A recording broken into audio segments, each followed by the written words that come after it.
questions about why we started doing full-time living. I don't want my kids to like not be able to experience stuff before they turn 18, because you know you only get 18 summers with your kids. So Houston's like, what the heck? And I'm like, what?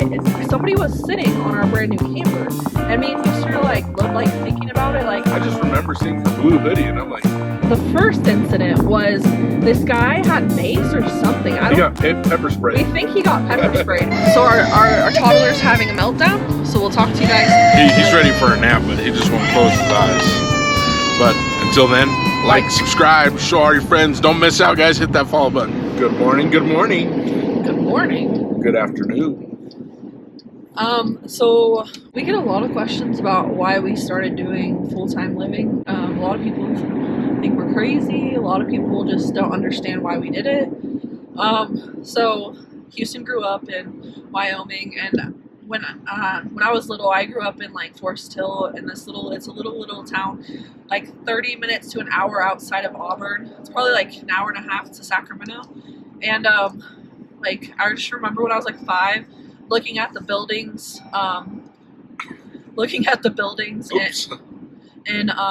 in Sacramento, like how, like thinking they were like skyscrapers or something.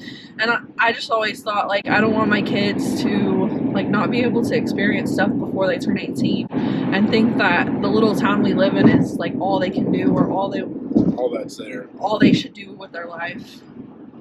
So honestly, it's been nice to be able to like show the kids that there's more to the world or whatever, and like there's different stuff. And then just be able to, because you know you only get 18 summers with your kids, so that's kind of why we wanted to move them to homeschool and be able to like spend more time with them. This process that with the truck has put a little wrench in our plans, but yeah. A little wrench. A few Why wrenches. do you want to do it? I wanted to do it because like Olivia said, I grew up in Cheyenne, Wyoming. And you just went to California for like summers. Summers, right? Every now and then, family Vacations, reunions, nothing crazy, but you never even really experienced Northern California either until you met, where we got together. Yeah, and, it was like I wanted to do it because I mean, there's nothing to do in Cheyenne. It's kind of the same old thing, same old people. So I wanted to be able to take our kids and experience more and see more to the world that So I think our biggest thing too is we used to go to Fort Collins all the time, and like we never really spent our weekends or any of our extra time in Cheyenne, and we're like, really the only thing holding us here is the kids being in school. Yeah, literally. Like literally in Cheyenne, like Houston has family there, and that mean a lot to him, but like we just wanted like more like, why would we just drive to Fort Collins every weekend when we can just travel and do the same thing we were doing here and do it on the road with the kids? And go somewhere like different. I mean, if you flip the camera around and see this right now, this is not where we wanted to be or what we wanted to be doing. We want to be able to take the kids. Weather. We want to be able to take the kids and do something fun, and I want every day to be fun for the kids, and I don't care what it is. Let's just have fun and make great memories. And we have an oldest that's really hard to kind of please sometimes. Yeah, you know, when they turn teenagers, they've got their own little opinion, and they are harder to please than younger kids. But yeah, so I don't know. That's the biggest thing is like we were basically doing it already, but the only reason why we would have to come back to Cheyenne is to pick the kids up from school or to drop them off, or you know, like why were we renting a house, or why were we paying bills for like Houston has family, but we don't really spend time with this family. No. So we really don't have like, it's nice to come back to Cheyenne, see the people we want to see, and then just continue on our way. You know, like it's just nice to be able to like visit and then leave and not be in Cheyenne every single day. Yeah. And there's like, I'm not saying the crime rate is like crazy, but the crime is pretty. It is getting crazier. So if we could homeschool our kids, keep them safe, and take them to the beach, or so story time behind that is we were moving out of our rental property, and we had our new camper in our backyard, and so we our fenced backyard with a 6-foot privacy fence. It was a 6-foot fence, and we had enough room to be able to put a few things because it was a bigger yard. And so Houston and I were like about to make dinner or lunch or something, and it was weekend, and I believe it was weekend or like after school or something. And Houston's like, what the heck? And I'm like, what? Somebody was sitting on our brand new camper. And me and Houston are like, thinking about it. Like, I just remember seeing her blue hoodie, and I'm like sitting on the steps of our new camper that we just purchased. At first, what I first did was looked around, make sure everybody that was, everybody in our family was there. To make sure like it wasn't our oldest outside or something. And so he went out there and he's like, what the hell are you doing? And she's like, oh, is this John's house? And we're like, John? Like, we knew a lot of the neighbors on the street, like almost all of them. And we're like, we don't know anybody named John. No. And so we were like kind of weirded out. And then she's like, well, are you going to help me get over the fence? And me and Houston are like, you want me to help you get back over my fence? The fence you jumped over? Yeah. No. So then we proceeded to like follow her because we're like, like what was she doing? Did she try to break into our shed? Because we have a shed back there. And so she was in this like rundown RV. So I called the cops because I'm like, they're not even supposed to be here. Like, we've never seen this RV before. We know everybody on the street.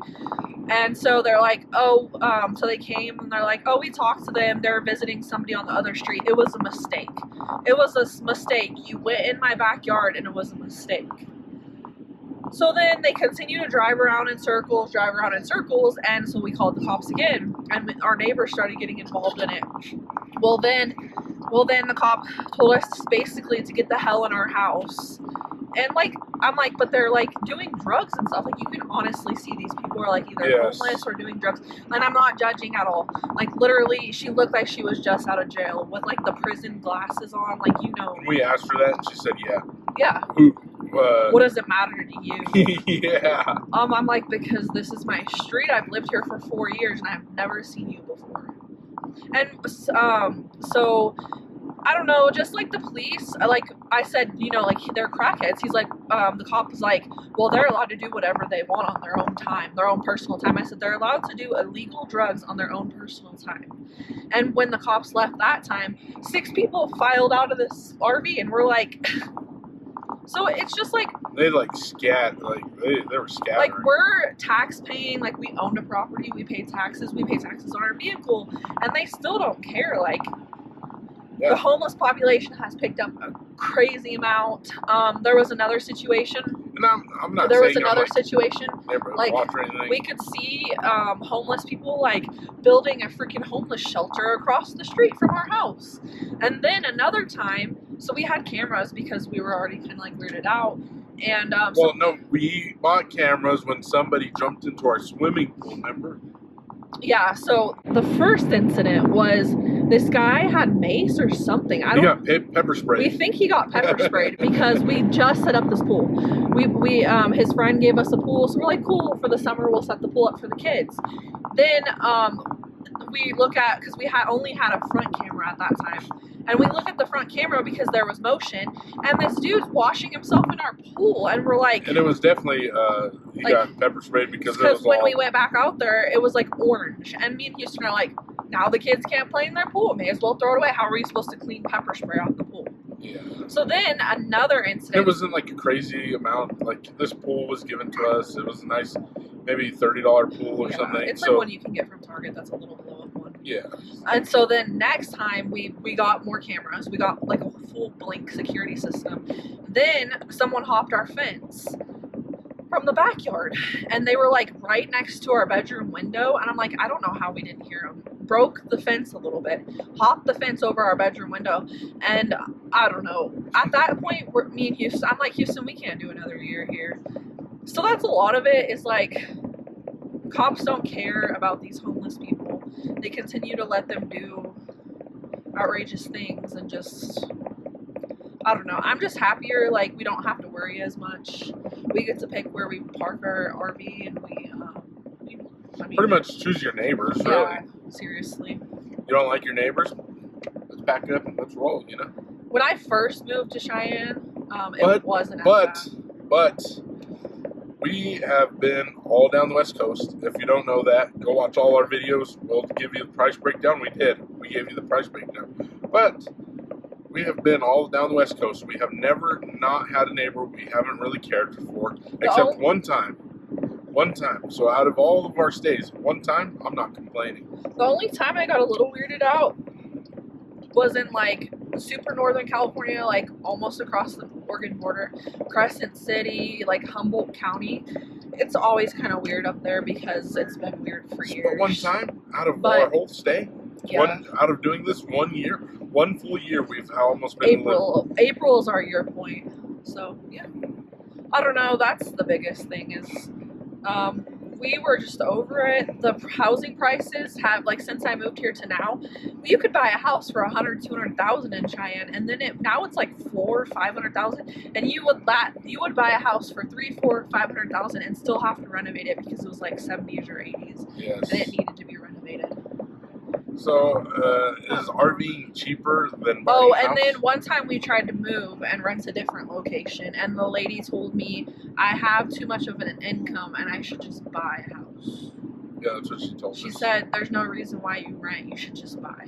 So she gave us her realtor's number. And to buy a house. You guys should just buy a house. But we don't want to buy a house. Not right now. We don't know where we really want to end up, honestly. I think I do know, but you guys are going to have to watch the full videos to see where we're going. So honestly, that's like... Are we done full timing? No, not even close. No, we want to at least go through every state once, go back to a couple of places that we really like and just figure it out, honestly. Well, honestly, we really like this lifestyle. We've kind of figured out our happy medium of like what we want, how we want to travel, like... The West Coast was a little bit moving too much for us, but I don't know if I would go all the way back to the West Coast. I would like to go maybe Midwest a little bit to the left. Like Montana. I liked Montana. Iowa wasn't my favorite, only because Idaho, not Iowa. Idaho. Iowa was my favorite. I did like Iowa, right? Yeah, you liked Iowa.